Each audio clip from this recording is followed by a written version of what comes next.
안녕하십니까. 안식일학교 교과방송 김주성입니다. 교과 제8과 제목은 제자들을 가르치심 두 번째입니다. 성경 본문은 마가복음 10장입니다. 8월 18일 일요일 교과 제목은 결혼에 대한 하나님의 계획입니다. 마가복음 10장 1절부터 12절을 보겠습니다. 창세기 1장 27절과 2장 24절을 함께 염두에 두면서 바리새인들이 예수님께 한 질문에 어떤 함정이 있는지 생각해 보고 예수님의 답변에 어떤 교훈이 있는지 보겠습니다. 예수께서 거기서 떠나 유대 지경과 요단강 건너편으로 가시니 무리가 다시 모여들거늘 예수께서 다시 전례대로 가르치시더니 바리새인들이 예수께 나와 그를 시험하여 묻되 사람이 아내를 버리는 것이 옳으니이까? 대답하여 이르시되 모세가 어떻게 너희에게 명하였느냐? 이르되 모세는 이혼 증서를 써주어 버리기를 허락하였나이다. 예수께서 그들에게 이르시되 너희 마음이 완악함으로 말미암아 이 명령을 기록하였거니와 창조 때로부터 사람을 남자와 여자로 지으셨으니 이러므로 사람이 그 부모를 떠나서 그 둘이 한 몸이 될지니라. 이러한즉 이제 둘이 아니요 한 몸이니 그러므로 하나님이 짝지어 주신 것을 사람이 나누지 못할지니라 하시더라. 집에서 제자들이 다시 이 일을 물으니 이르시되 누구든지 그 아내를 버리고 다른 데에 장가드는 자는 본처에게 간음을 행함이요 또 아내가 남편을 버리고 다른 데로 시집가면 간음을 행함이니라. 이 단락에서 바리새인들은 예수님께 질문하기를 남자가 아내를 버리는 이혼이 옳은지 물어봅니다. 바리새인들은 이혼은 허락된 일이라 여겼습니다. 문제는 그 근거가 무엇이냐입니다.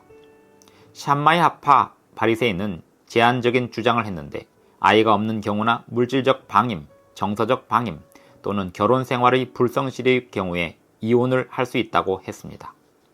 힐렐 학파는 훨씬 유연한데 모든 이유에서 이혼이 가능하다 했습니다만 대신에 이혼을 진행하는 과정이 좀 더 복잡하고 느리게 진행되도록 하였습니다. 그러므로 이혼을 허용하는 바리새인들이 예수님께 한 질문은 다소 이상한 점이 있었습니다. 바리새인들이 예수님께 한 질문의 숨은 동기는 예수님이 헤롯 안티파스의 문제와 관련해 곤경에 빠지게 하기 위함이었습니다. 지금 예수님께서 계시는 지역인 요단 동쪽의 관리였던 헤롯 안티파스는 그 아내와 이혼하고 헤로디아와 결혼했는데 그 여자는 헤롯의 이복 형제 빌립의 아내였습니다. 헤롯은 침례 요한을 참수하였는데 그 원인은 바로 이 불법적인 관계에 관해서 요한이 책망했기 때문입니다. 예수께서 바리새인들에게 반문하셨는데 그 질문은 모세가 이 문제에 관하여 뭐라고 했는지 하는 질문이었습니다. 바리새인들이 인용한 구절은 신명기 24장 1절부터 4절에서 나왔습니다. 이혼과 재혼하는 특별한 경우에 대한 내용입니다. 모세 시대에 이스라엘 백성들 중에도 이혼하는 사례가 있었는데 신명기 24장에서 언급되는 이혼에 관한 규정의 취지는 여성들이 무책임하게 버림당하지 않도록 하는 것이었습니다. 이혼을 하게 되면 이혼 증서라도 써서 여성들이 다시 재혼을 할 수 있게 하라는 취지였습니다. 그러나 예수님의 시대에 이 규정이 왜곡되어 있었습니다. 힐렐 학파는 어떤 이유에서든 이혼할 수 있다에 초점을 맞추어 해석하고 있었습니다. 여성을 보호하기 위한 법이었으나 오히려 여성을 밀어내기 쉬운 제도로 바꾸어 적용하고 있었습니다.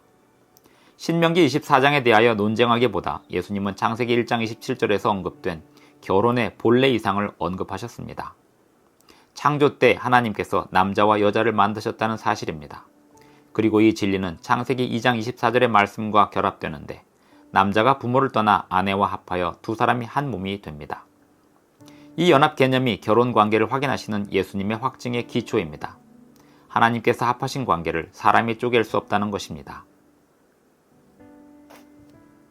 8월 19일 월요일 교과 제목은 예수님과 어린이들입니다. 예수님 앞에 어린이들을 데리고 온 사람들에게 예수님은 어떻게 하셨는지 보겠습니다. 마가복음 10장 13절로 16절입니다. 사람들이 예수께서 만져주심을 바라고 어린아이들을 데리고 오매 제자들이 꾸짖거늘 예수께서 보시고 노하시어 이르시되 어린아이들이 내게 오는 것을 용납하고 금하지 말라. 하나님의 나라가 이런 자의 것이니라. 내가 진실로 너희에게 이르노니 누구든지 하나님의 나라를 어린아이와 같이 받들지 않는 자는 결단코 그곳에 들어가지 못하리라 하시고 그 어린아이들을 안고 그들 위에 안수하시고 축복하시니라. 고대 사회에서 아이가 태어나기를 대단히 갈망했고 특별히 가부장적인 사회에서는 남자아이가 태어나는 것을 경사스럽게 여겼지만 아이의 출생은 쉬운 일이 아니었고 어린이들의 삶도 고단했습니다. 현대 의료기술이 없던 시기에 아이가 출생할 때 산모나 아이에게 가해지는 위험이 컸고 유아기와 어린이의 시기에 위기가 많았습니다.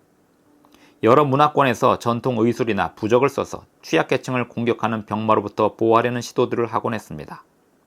출생을 기뻐하던 시대에도 어린아이의 사회적 지위는 종과 다름없을 만큼 좋지 못했습니다. 그리스 로마 시대에는 장애를 갖고 태어나는 아기들이나 원치 않는 출생의 경우 심지어 강에 버리기도 했습니다. 남자아이들은 여자아이들보다 소중히 여김을 받았고 때때로 여자아기들은 악천후에 버려져 죽기도 했습니다. 버려진 아기들 중에 구조되는 경우도 있는데 키워서 노예로 팔려나갔습니다. 제자들은 예수님이 마가복음 9장에서 어린아이처럼 하나님의 나라를 영접하라고 하신 가르침을 이해하지 못한 것처럼 보입니다. 예수님께 안수받고 싶어서 아이들을 데리고 오는 엄마들을 책망하고 있는 것을 보면 그렇습니다. 아마도 예수님이 그런 일 할 시간이 없는 분이라고 생각했을 것입니다. 제자들이 잘못 생각하고 있었기에 예수님이 노하셨습니다. 마가복음에 보면 예수님께서 보이신 놀라운 반응들이 있는데 그 반응에는 교훈이 있었습니다. 그런 반응 중에 하나는 아이들을 예수님에게서 쫓아내는 사람들에 대한 반응이었습니다. 예수님은 어린아이들이 예수님께 나오는 것을 막지 말라고 제자들에게 강력하게 명하셨습니다. 하나님의 나라가 어린아이와 같은 이들의 나라이고 누구든지 하나님의 나라를 어린아이처럼 받들고 어린아이의 시각으로 바라보아야 한다고 하셨습니다. 어린아이처럼 단순하고 절대적인 신뢰를 하나님께 보여야 합니다. 치료봉사 43쪽입니다. 그대들은 그리스도와 같지 않은 품성으로 예수님을 잘못 나타내지 않아야 한다. 그대들의 냉랭하고 거친 태도로 어린아이들을 그분에게서 떠나가게 하지 말라. 절대 아이들에게 그대가 하늘에 있다면 하늘이 즐거운 장소가 아닐 거라고 느끼게 만들지 말라. 종교란 어린아이들이 이해할 수 없는 것이라고 말하거나 마치 그들이 어린 시절에 그리스도를 영접하기를 기대하지 않는 것처럼 행동하지 말라. 어린아이들에게 그리스도교란 암울한 종교이며 구주께 나갈 때 생애를 즐겁게 해주는 모든 것을 포기해야 한다는 잘못된 인상을 주지 말라. 교회 증언 7권 63쪽의 글입니다. 아이들은 주님 가족의 어린 구성원이다. 그들은 창조와 구속으로 그들을 소유하신 하나님께 스스로를 바치도록 지도되어야 한다. 그들은 육체와 정신과 영혼의 모든 힘이 그분의 것임을 배워야 한다. 그들은 여러 가지 유용한 봉사의 분야를 돕도록 훈련받아야 한다. 그대가 아이들의 방해거리가 되도록 하지 말라. 아이들은 육체적인 짐은 물론이요 영적인 짐도 그대들과 함께 져야 한다. 다른 사람을 도움으로 그들은 스스로의 행복과 유용성을 증가시킨다. 8월 20일 화요일 교과 제목은 최고의 투자입니다. 마가복음 10장 17절로 31절을 보면 믿음과 제자도의 대가에 관한 교훈이 있습니다. 부자나 가난한 자 모두에게 중요한 교훈입니다. 23절부터 31절까지 읽어보겠습니다. 예수께서 둘러보시고 제자들에게 이르시되 재물이 있는 자는 하나님의 나라에 들어가기가 심히 어렵도다 하시니 제자들이 그 말씀에 놀라는지라. 예수께서 다시 대답하여 이르시되 얘들아 하나님의 나라에 들어가기가 얼마나 어려운지 낙타가 바늘기로 나가는 것이 부자가 하나님의 나라에 들어가는 것보다 쉬우니라 하시니 제자들이 매우 놀라 서로 말하되 그런즉 누가 구원을 얻을 수 있는가 하니 예수께서 그들을 보시며 이르시되 사람으로는 할 수 없으되 하나님으로는 그렇지 아니하니 하나님으로서는 다 하실 수 있느니라. 베드로가 여짜와 이르되 보소서 우리가 모든 것을 버리고 주를 따랐나이다. 예수께서 이르시되 내가 진실로 너희에게 이르노니 나와 복음을 위하여 집이나 형제나 자매나 어머니나 아버지나 자식이나 전토를 벌인 자는 현세에 있어 집과 형제와 자매와 어머니와 자식과 전토를 100배나 받되 박해를 겸하여 받고 내세에 영생을 받지 못할 자가 없느니라. 그러나 먼저 된 자로서 나중되고 나중된 자로서 먼저 될 자가 많으니라. 예수님께 나오는 부자 청년의 접근에서 그의 신실함과 예수님을 향한 존경이 표현되고 있습니다. 그 청년은 달려와서 예수님 앞에 꿇어앉았습니다. 그리고 질문하기를 무엇을 하여야 영생을 얻으리이까 하였습니다. 예수님은 십계명의 두 번째 부분을 언급하시면서 대답하셨습니다. 그 청년은 자기가 어렸을 때부터 그 계명들을 지켰다고 하면서 자기의 이상을 나타내고 있습니다. 사복음서 중에서 마가만 강조하는 부분이 있는데 예수님이 그 청년을 사랑하셨다는 사실입니다. 그 청년의 이상은 호소력이 있었습니다. 하지만 예수님은 그 청년의 신실성을 시험하셨습니다. 그 청년이 가진 것을 다 팔아서 가난한 사람들에게 나눠주고 예수님을 따르라는 요청을 하셨습니다. 그 청년은 풀이 죽어 돌아갔습니다. 왜냐하면 그 청년의 재물이 심히 많았기 때문입니다. 사실 그 청년은 십계명을 다 지키지 못하고 있었습니다. 그 청년은 첫째 계명을 지키지 못하고 있었는데 하나님보다 더 높이 올려두고 있는 대상이 있었기 때문입니다. 재물은 그에게 우상이었습니다. 예수님은 낙타 같은 짐승이 바늘구멍을 통과하는 것이 부자가 하늘나라에 들어가는 것보다 쉬울 거라고 할 만큼 재물이 얼마나 치명적인지를 말씀하셨습니다. 제자들은 예수님의 말씀에 놀랐습니다. 그런즉 누가 구원을 받을 수 있는지 궁금해졌습니다. 마가복음 10장 27절에서 핵심이 되는 말씀을 예수님께서 하셨습니다. 예수께서 그들을 보시며 이르시되 사람으로는 할 수 없으되 하나님으로는 그렇지 아니하니 하나님으로서는 다 하실 수 있느니라. 재물을 가진 자가 하늘나라에 들어갈 수 없다고 말씀하신 게 아니라 재물을 가진 자도 하늘나라에 들어갈 수 있는데 하나님께서 하실 수 있다고 말씀하신 것입니다. 이 말씀은 논의를 끝낼 아주 적절한 말씀으로 보였습니다. 그대 자신의 힘으로는 하늘에 들어갈 수 없다. 구원을 받기 위해서는 하나님의 은혜가 필요하다. 이런 말씀입니다. 베드로가 불쑥 말을 내뱉습니다. 베드로와 친구들이 모든 것을 버리고 예수님을 쫓았다고 말합니다. 예수님이 대답하시기를 지금과 내세에 받을 것에 비하면 예수님을 따르기 위해 버린 그 모든 것들이 아무것도 아니라고 하셨습니다. 핵심은 이렇습니다. 그리스도의 죽으심이 인간의 죄를 해결하실 수 있고 그리스도의 은혜와 부활이 하나님의 계명에 순종할 수 있는 힘을 준다는 사실입니다. 8월 21일 수요일 교과 제목은 나의 잔을 마실 수 있느냐입니다. 예수님의 사명과 제자도를 아직도 이해 못하는 제자들의 모습이 마가복음 10장 32절로 45절에 나오고 있습니다. 32절부터 38절까지 읽어보겠습니다. 예루살렘으로 올라가는 길에 예수께서 그들 앞에 서서 가시는데 그들이 놀라고 따르는 자들은 두려워하더라. 이에 다시 12제자를 데리시고 자기가 당할 일을 말씀하여 이르시되 보라 우리가 예루살렘에 올라가노니 인자가 대제사장들과 서기관들에게 넘겨지매 그들이 죽이기로 결의하고 이방인들에게 넘겨주겠고 그들은 능욕하며 침뱉으며 채찍질하고 죽일 것이나 그는 3일 만에 살아나리라 하시니라. 세베대의 아들 야고보와 요한이 주께 나와 여짜오되 선생님이여 무엇이든지 우리가 구하는 바를 우리에게 하여 주시기를 원하옵나이다. 이르시되 너희에게 무엇을 하여 주기를 원하느냐. 여짜오되 주의 영광 중에서 우리를 하나는 주의 우편에 하나는 좌편에 앉게 하여 주옵소서. 예수께서 이르시되 너희는 너희가 구하는 것을 알지 못하는도다. 내가 마시는 잔을 너희가 마실 수 있으며 내가 받는 침례를 너희가 받을 수 있느냐. 예수님께서 예루살렘에 가시면서 제자들에게 그곳에서 일어날 일을 말씀하셨습니다. 그 일은 제자들이 바라는 바도 아니었고 그들이 믿는 바도 아니었습니다. 예수님의 죽음과 부활에 관해 예수님이 말씀하신 구체적인 내용은 충격적이었습니다. 듣기 싫은 이야기는 잊어버리기도 쉽습니다. 그렇게 이해 못하고 있으니 세베대의 아들 야고보와 요한이 주께 사적으로 요청할 만도 했습니다. 예수님은 즉시로 무엇을 요구하는지 구체적으로 물으셨습니다. 그러니 그들이 답하기를 예수님의 영광 중에서 그분의 좌우편에 앉게 해달라고 하였습니다. 그들의 자기 중심적 태도를 비판하기는 쉽습니다. 하지만 이 두 제자들은 예수님의 사역을 따르느라 헌신했고 그들의 바램은 아마도 완전히 이기적인 것만은 아니었을 수도 있습니다. 예수님은 제자들이 요구하는 바에 관하여 더 깊이 이해하기를 바라셨습니다. 예수님은 제자들에게 예수님이 마시려는 잔을 마실 수 있느냐고 물으셨고 예수님이 받으실 침례를 받을 수 있는지 물으셨습니다. 예수님의 잔은 겟세마네에서 십자가까지 당하는 고통의 잔이었고 예수님이 받으실 침례는 죽음과 매장입니다. 마가복음 1장에 기록된 예수님의 침례와 평행하는 일들이 일어날 것입니다. 하지만 야고보와 요한은 깨닫지 못합니다. 그들은 말뿐인 대답으로 할 수 있다고 말합니다. 예수님께서 그때 예언하시기를 그 제자들이 참으로 예수님의 잔을 마시고 예수님의 침례를 받게 되리라고 말씀하십니다. 야고보는 제자들 중에 첫 번째로 순교하였습니다. 요한은 제자들 중에 가장 오래 살았고 밤모섬에 유배되었습니다. 하지만 예수님께서는 영광의 자리를 하나님께서 마련하심을 나타내고 계십니다. 예수님의 답변에 다른 제자들이 어떻게 반응했을까요? 좋지 않았습니다. 헬라어 아가낙테오라는 말은 화가 난, 분노하는 이란 뜻이 있는데 같은 말이 마가복음 10장 41절과 14절에도 쓰였습니다. 아이들을 쫓아내는 제자들에게 분노하시는 예수님의 모습을 묘사할 때도 쓰였습니다. 예수님은 제자들을 불러다가 그분의 가장 위대한 가르침들을 베푸셨습니다. 이방인의 집권자들이 그들 개인의 이익을 위해서 권력을 사용하는데 하나님 나라에서의 권세는 언제나 다른 사람을 높이고 축복하기 위해서 쓰여야 함을 나타내셨습니다. 예수님은 하나님 나라의 왕으로서 섬기시고 계셨습니다. 자신을 대속물로 내주셨는데 그 방법은 예수님의 말씀을 듣고 있던 제자들이 전혀 기대하지 못하던 바였습니다.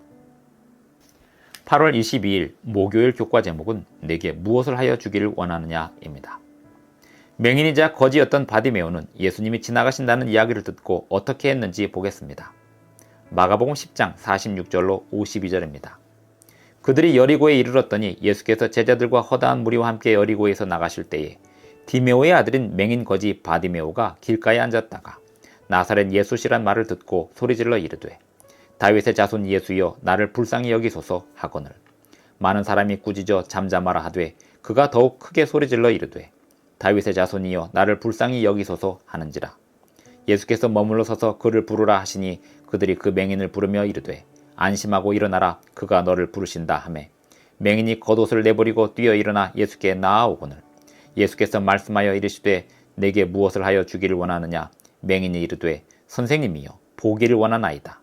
예수께서 이르시되 가라 내 믿음이 너를 구원하였느니라 하시니 그가 곧 보게 되어 예수를 길에서 따르니라. 마가복음에서 이 지점까지는 거의 예외 없이 예수님께서 기적을 베푸신 후에 자신이 누구인지에 대하여 말하지 말라고 하셨습니다. 이 이야기는 예수님이 여리고를 떠나고 계실 때입니다. 맹인 거지가 길가에 앉아 구걸하고 있었습니다. 나사렛 예수가 지나가신다는 말을 듣고 맹인 거지 바디메오가 소리칩니다.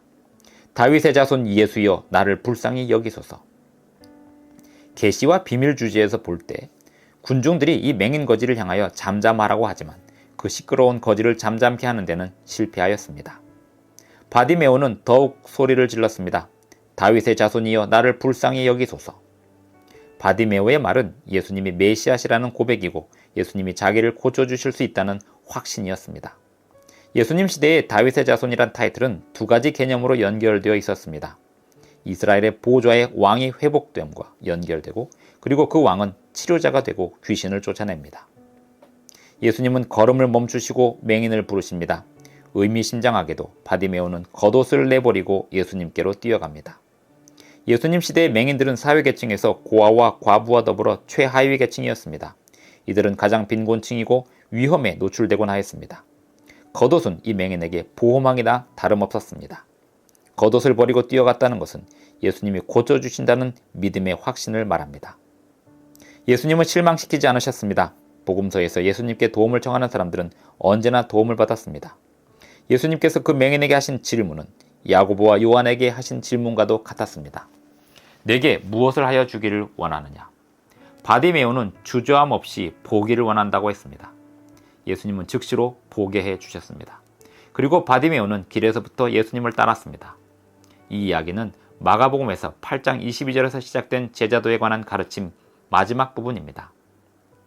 8장 22절로 26절에서 맹인을 고치신 이야기로 시작된 이야기의 끝을 나타내고 있는 것입니다. 맹인을 고치시는 두 이야기는 제자도가 세상을 새로운 눈으로 보는 이야기임을 말해주고 있습니다. 때때로 처음에는 선명하게 보이지 않으나 예수님이 이끄시는 대로 따라가는 것임을 말해줍니다. 예수님은 제자들에게 분명하게 보기를 바라셨습니다. 예수님께 질문하고 예수님께 함정을 파기 위하여 공격했던 사람들도 예수님은 바라시기를 그들이 바르게 보기를 바라셨습니다. 어떻게 질문해도 어떻게 공격을 해도 예수님은 질문하고 공격하는 자들이 바르게 보기를 바라셨습니다. 그것이 예수님이 가르치신 교훈의 목적이었습니다. 바리새인들은 결혼에 대한 잘못된 관점을 가지고 있었습니다. 예수님은 그들도 바르게 보기를 바라셨습니다. 하지만 결혼에 대한 예수님의 가르침이 그렇게 끝난다고 해서 오늘날 이혼한 사람들을 예수님께서 버리시겠다는 뜻이 아닙니다. 성경 문맥상 바리새인들이 공격한 것에 대하여 원칙적인 이야기를 예수님께서 하신 것이고 오늘날 가정이 파괴되고 깨지고 이혼한 채 살아가는 사람들을 향하여 예수님께서 그들을 향하여 베푸시는 섭리가 있고 그들을 향하여 베푸시는 율법이 있음을 잊지 말아야 하겠습니다.